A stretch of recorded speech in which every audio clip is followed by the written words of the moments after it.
Ladies and gentlemen, members of the British Australian community and fellow Australians, we stand here today not just as observers of history, but as defenders of it.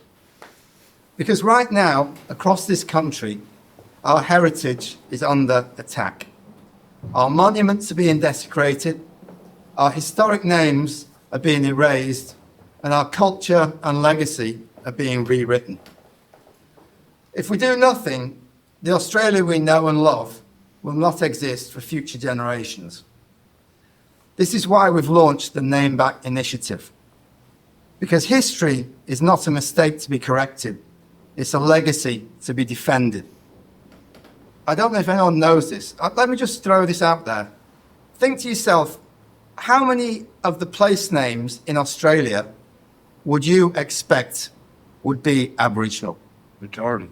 Just have a think, because very few people would say that, but around 60 to 70% of all the place names in Australia are Aboriginal.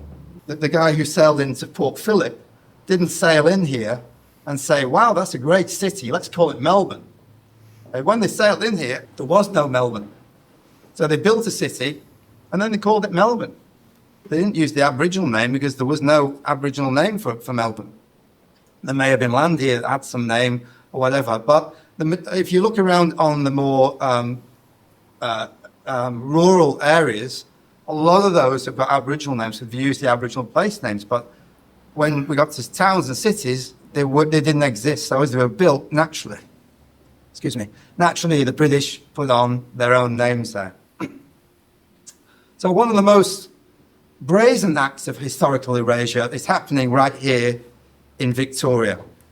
So Premier Jacinta Allen's government has proposed the renaming of 6,000 places.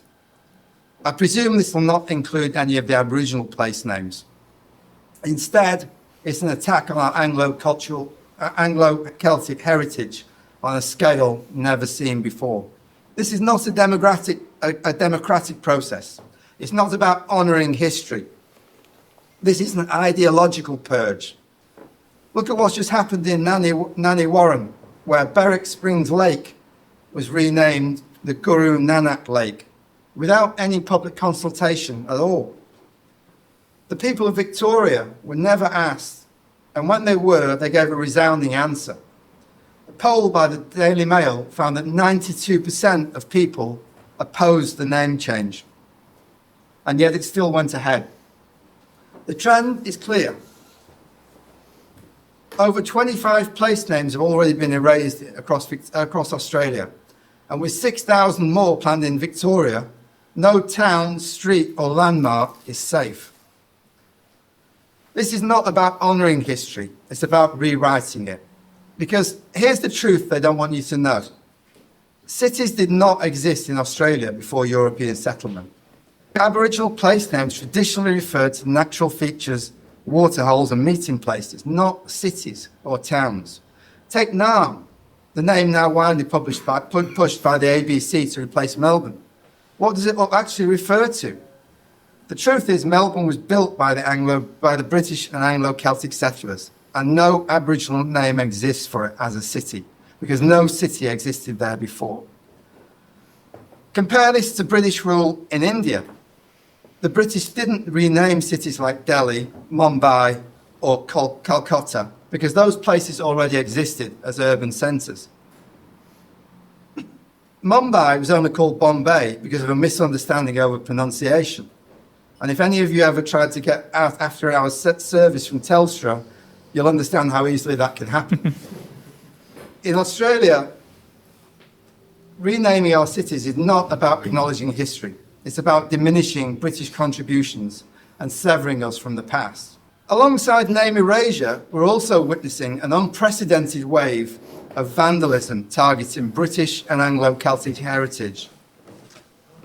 At least 40 statues and monuments have been attacked, toppled or defaced in recent years. Anzac memorials have been graffitied with the phrase, "The colony will fall," a direct threat against our identity and existence. Just a couple of weeks ago, the oldest Captain Cook statue in Randwick was disfigured.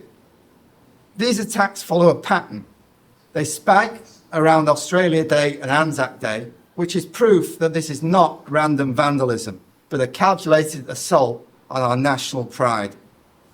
The same slogans appear repeatedly. Decolonise, no pride in genocide, and the colony will fall. And when these crimes occur, what happens? Nothing. No meaningful arrests, no media outrage, no government response. Yet when monuments for other groups are targeted, what do we see? Immediate police investigations, politicians rushing to condemn crime, government compensation and promises to prevent future attacks. This is a double standard at play. Our monuments are fair game, while others are protected at all costs. And if you think this is just hooliganism, think again.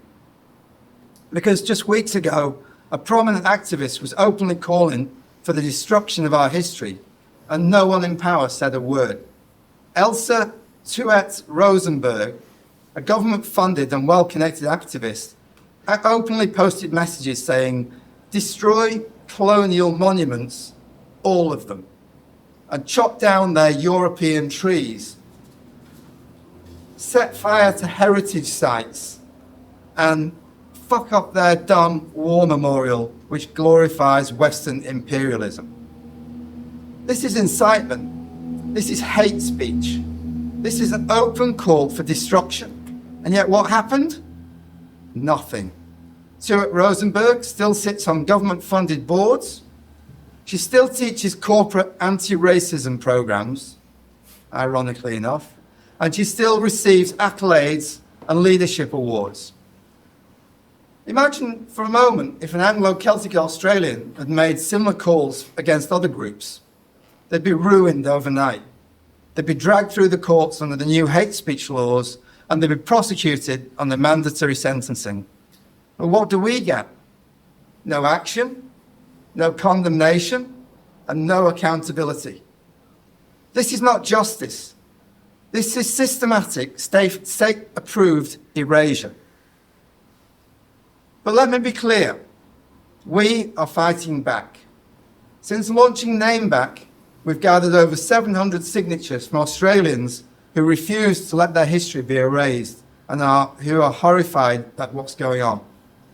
We've contacted every police minister in the country and called for increased protection of our statues before Australia Day. Surprise, surprise, no one responded. We've sent a letter to Jacinta Allen regarding the renaming plans, and as expected, we've received no response. But we've built alliances with influential individuals and organisations because this is a battle we can't fight alone. Our ancestors built this country, and now we need to fight to protect their legacy. So how can you help? This is a call to action. We can't afford to be silent. Here's how you can help to fight back today. Visit nameback.info. I'll say that again, nameback.info. We're tracking every renaming attack and exposing the truth. So we're tracking all this stuff and we're publicising it. Please sign our petition. You'll find that on the website, and demand that the government halts erasure of our history. Email local representatives, especially right now before an election, because guess what? Once the election's over, they aren't going to want to listen to you. And share this campaign. The media won't report it, so it's up to us to spread this around. Use your social media. They can't ban an email. Get it out there to as many people as we can. This is the fight of our generation. If we do nothing, our heritage, our monuments, and our history will be gone. But if we stand together, we can defend our legacy, and we will not back down. Join us, stand with us, and take our history back. Thank you.